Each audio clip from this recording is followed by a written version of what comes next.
बच्चों से लेकर बड़ों तक सभी के मन में जिज्ञासा जरूर होती है कि मरने के बाद क्या होता है। ऐसे और भी कई सवाल हैं, जैसे कि मौत के समय कैसा महसूस होता है, उस वक्त दिमाग में क्या चल रहा होता है, मौत के समय इंसान को क्या दिख रहा होता है, शरीर से आत्मा कैसे अलग होती है।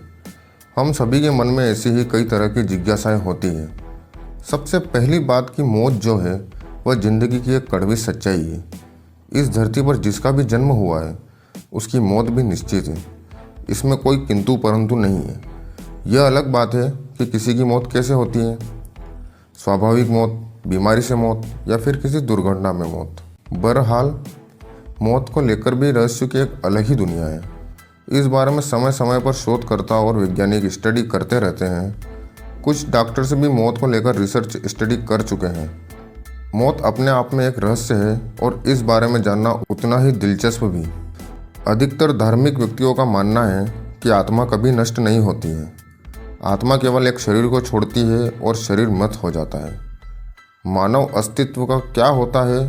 क्या यह पृथ्वी पर भूत प्रेत के रूप में भटकती रहती है या फिर मानव अस्तित्व से परे कोई और दुनिया है जो अस्तित्व में है? कोमा में पहुंच गए कई मरीजों ने मौत के मुंह से लौट आने के बाद अपने अनुभव बताए हैं। इनमें से कुछ लोगों का दावा है कि उन्होंने एक सुरंग देखी जिसके आखिरी छोर से भरपूर प्रकाश नजर आ रहा था। क्या यह दूसरी दुनिया की झलक होती है? खैर, हम निश्चित तौर पर तो नहीं कह सकते हैं। मरने के कुछ क्षण पहले एप्पल फाउंडर स्टीव जॉब्स को oh wow, oh wow, oh wow कहते हुए सुना गया था। यह कहने के कुछ ही सेकंड बाद उनकी मौत हो गई। उनके आखिरी शब्दों का क्या मतलब था? क्या वह मरते समय बहुत ही खुशी का अनुभव कर रहे थे? क्या वह कैंसर के दर्द से मुक्ति का अनुभव कर रहे थे या फिर वह कुछ ऐसा देख रहे थे जो हमारी कल्पना से परे हो? शरीर से बाहर आने का अनुभव। एक थ्योरी यह भी कहती है कि मौत के बाद मृत शरीर से आत्मा निकलती है। कोमा स्टेज में पहुंचे कई लोग ऐसे अनुभव के बारे में बताते हैं। एक्सीडेंट के बाद मौत के मुंह से लौटकर आए कुछ लोगों का अनुभव है कि उन्होंने उस समय में अपने शरीर को देखा। इससे भी यही लगता है कि आत्मा और शरीर दो अलग अलग चीज़ें हैं। एक जो क्षय हो जाती है और दूसरी कभी ना खत्म और नष्ट होने वाली आत्मा। एक आईसीयू में भर्ती महिला की कहानी है। उस महिला ने बताया, अचानक से मुझे ऐसा लगा जैसे कि मेरा पूरा शरीर किसी प्रकाश की तरफ खींचा चला जा रहा है। मैंने खुद को एक सुरंग में पाया और मुझे पता था कि मैं मर चुकी हूँ। मशीनों की आवाज़ और दवाइयों की महक से दूर वहाँ बिल्कुल शांति थी। भयंकर दर्द के बजाय मैं बहुत ही हल्का और राहत महसूस कर रही थी। मुझे पूरा एहसास था कि क्या हो रहा है, फिर भी मुझे बिल्कुल डर नहीं लग रहा था। उस सुरंग के अंत में एक गेट नज़र आ रहा था।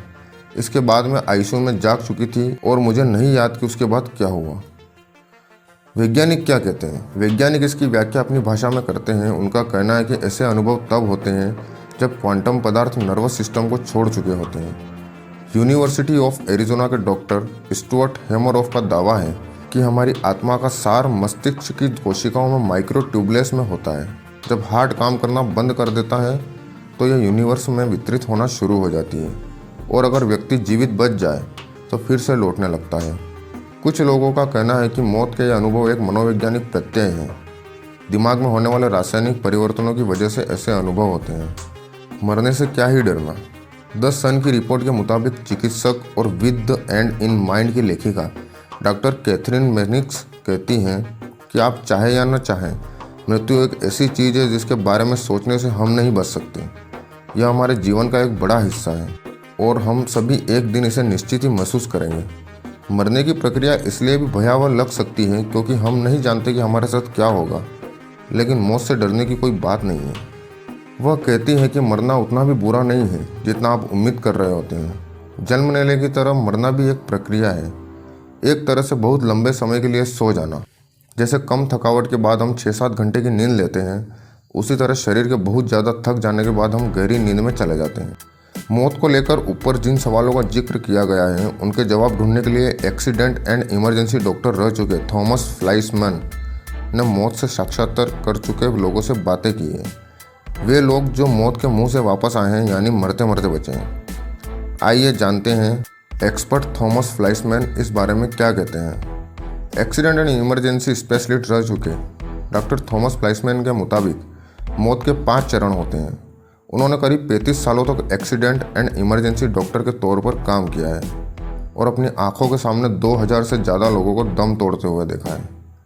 उन्होंने ऐसे लोगों से भी बातें की हैं जो मरते मरते बचे हैं। इन्हीं बातों और अपने अनुभवों के आधार पर उन्होंने मौत के 5 चरणों के बारे में बताया है। पहला चरण, डॉक्टर थॉमस के अनुसार मौत के पहले चरण में इंसान को कुछ सुनाई नहीं देता है। वह एकदम शांति महसूस करने लगता है। उसका सारा डर, सारी टेंशन, सारी तकलीफें खत्म होने लगती है, या फिर यूँ कहा जाए कि उनका अनुभव ही नहीं होता उन्हें। दूसरा चरण, डॉक्टर थॉमस के अनुसार मौत के दूसरे चरण में इंसान को उसका शरीर हल्का महसूस होने लगता है। उन्हें ऐसा महसूस होता है जैसे वे हवा में उड़ रहे हैं। तीसरा चरण, मौत का यह चरण थोड़ा राहत देने वाला होता है। डॉक्टर थॉमस ने जिन लोगों से बात की उनमें से 98% लोगों ने ऐसा बताया कि उन्हें आराम महसूस हो रहा था, जबकि बाकी के 2% लोगों का कहना था कि उन्हें डरावने जीव जंतु दिखाई दे रहे थे, खौफनाक आवाज़ें सुनाई दे रही थी और साथ ही खराब गंध भी आ रही थी। चौथा चरण, मौत के इस चरण में इंसान को अचानक रोशनी दिखाई देती है। वह बहुत ही तेज, गर्म और अपनी तरफ खींचने वाली रोशनी देखता है जो धीरे धीरे अंधकार में बदल जाती है। पांचवा चरण, इस चरण में इंसान मर चुका होता है। वह इस दुनिया से विदा ले चुका होता है। उसके देह से आत्मा जा चुकी होती है। डॉक्टर थॉमस से बात करने वाले 10% लोग ऐसे थे जो मौत के मुंह से वापस आए हैं। थॉमस के मुताबिक उन्होंने बताया कि उन्हें मौत के उस पार एक सुंदर सी दुनिया दिखी जहां प्यार महसूस हो रहा था। दोस्तों, ये वीडियो आपको कैसा लगा हमें कमेंट करके ज़रूर बताइएगा, और ऐसी ही रोचक जानकारी के लिए हमारे चैनल को सब्सक्राइब करें और वीडियो को लाइक करें। धन्यवाद।